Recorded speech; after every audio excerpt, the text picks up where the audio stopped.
I had the opportunity to go to the London School of Hairdressing to learn how to cut hair because my cousin, who was the principal of the academy at the time, he got me in. It was just by chance I got in there.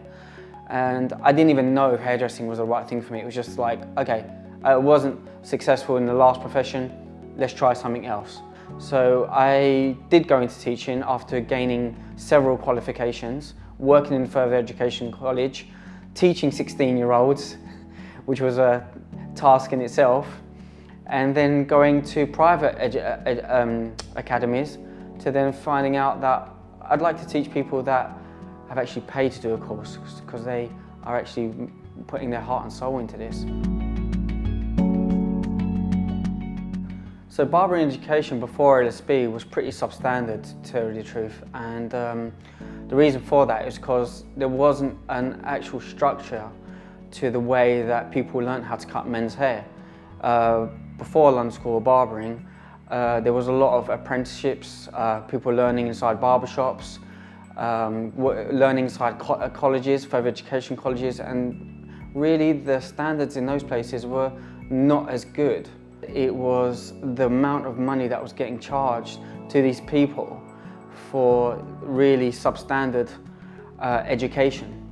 And I always believe that you should always get what you pay for.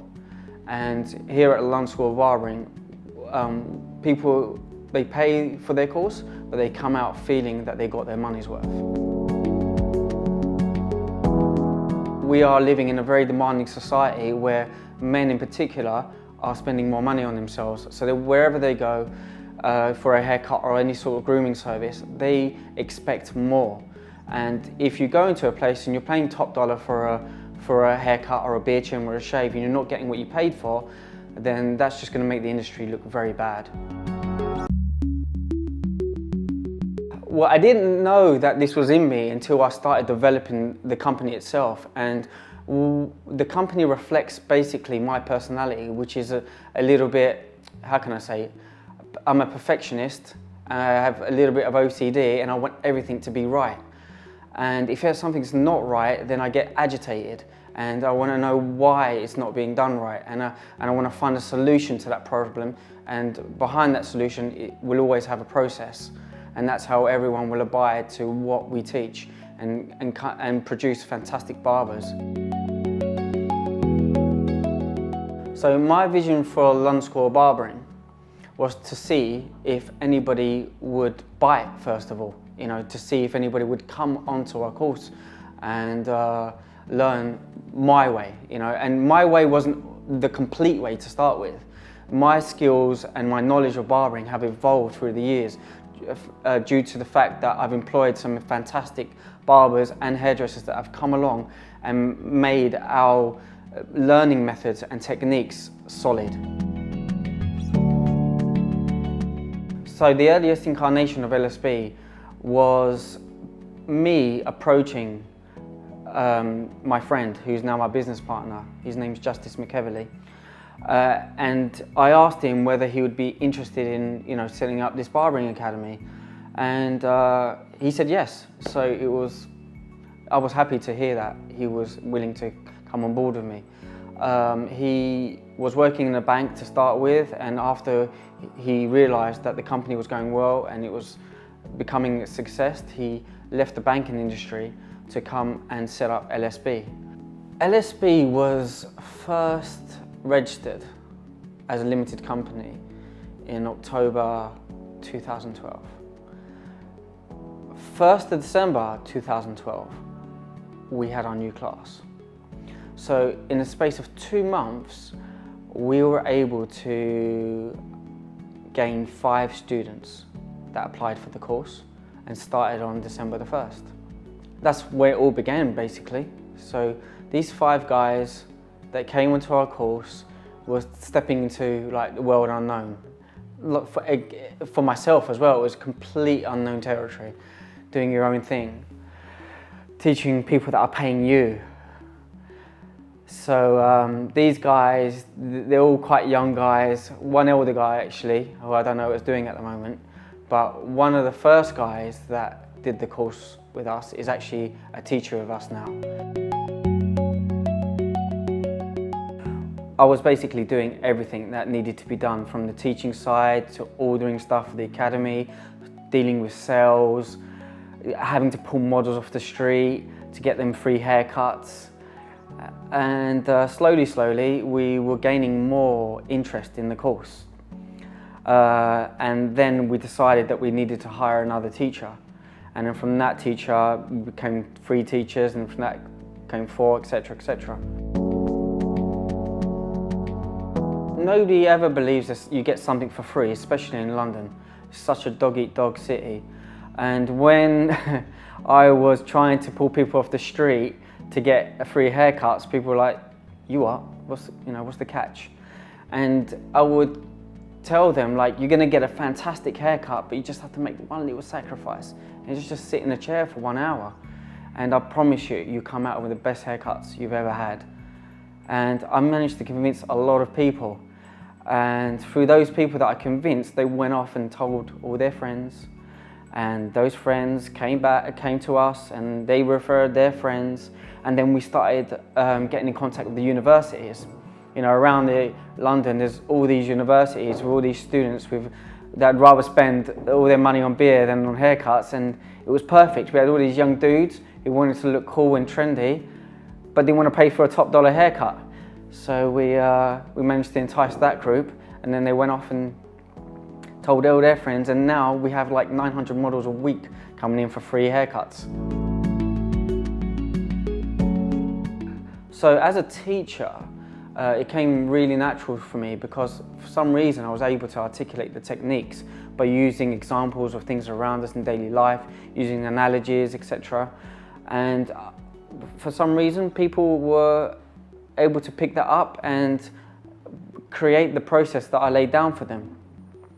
That doesn't mean that I had it spot on to start with. It took a bit of time, but slowly my teaching method evolved to something that students could understand very quickly and learn very quickly.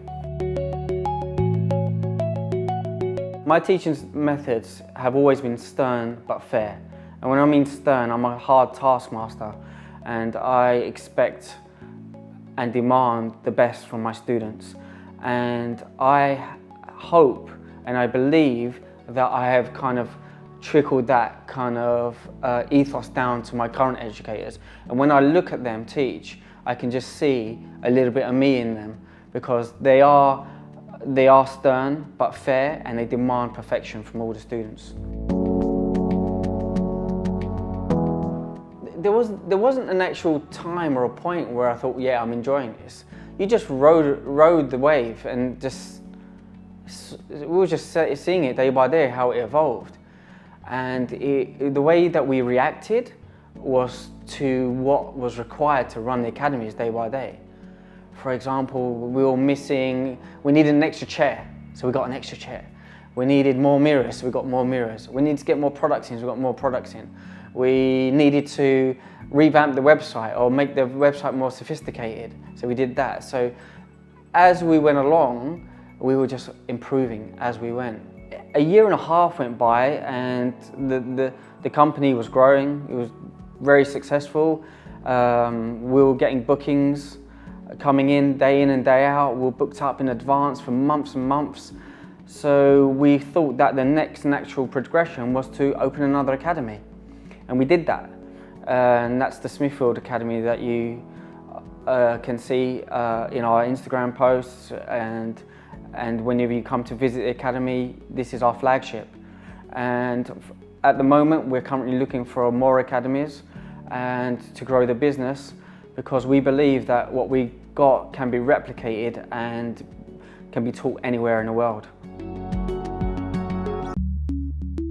At the start, it was basically learn every haircut straight away. So it was like, it doesn't matter what kind of haircut it was, scissor cut, fade, basic 2 back and sides. It was just like all in, straight from the start.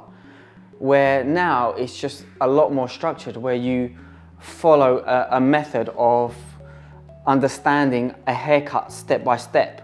So for example, you would learn scissor cuts first, and then you would move on to your 2 back and sides, and then move on to your different fading techniques.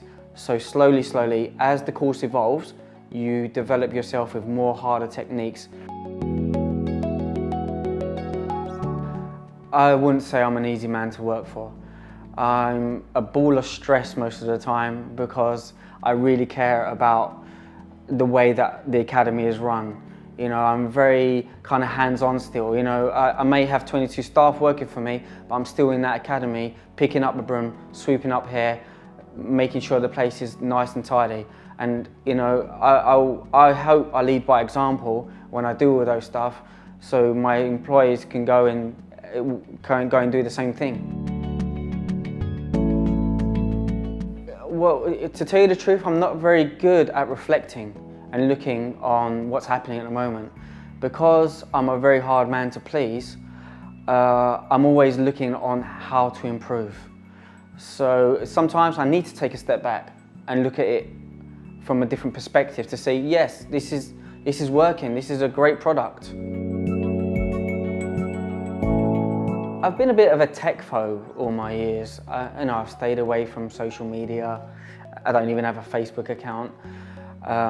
But I've realised how important it is to spread the gospel in regards to what we're doing here at the London School of Barbering. And there's lots of people that want to get into education, want to be educated by barbers, by educators, and there's lots of people already in the industry. So the best way to reach out to those people is to show everyone what you're doing day by day.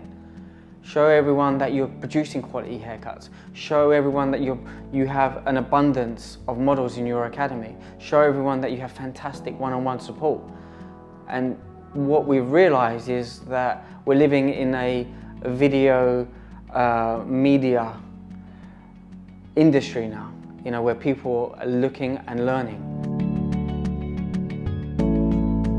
So if someone's attempted to go into the industry but they've been let down by the institute that's trying to teach them, then I only feel frustration for that person, because if only they knew about the London School of Barbering, then they could have had a more of an inspired learning experience.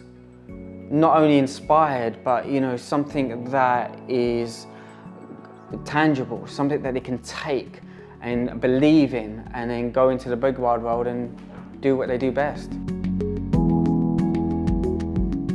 I want to be able to replicate this academy globally and have fantastic people working for me that believe in our ethos. I want to have a worldwide recognition of the standards that we have developed throughout the barbering industry.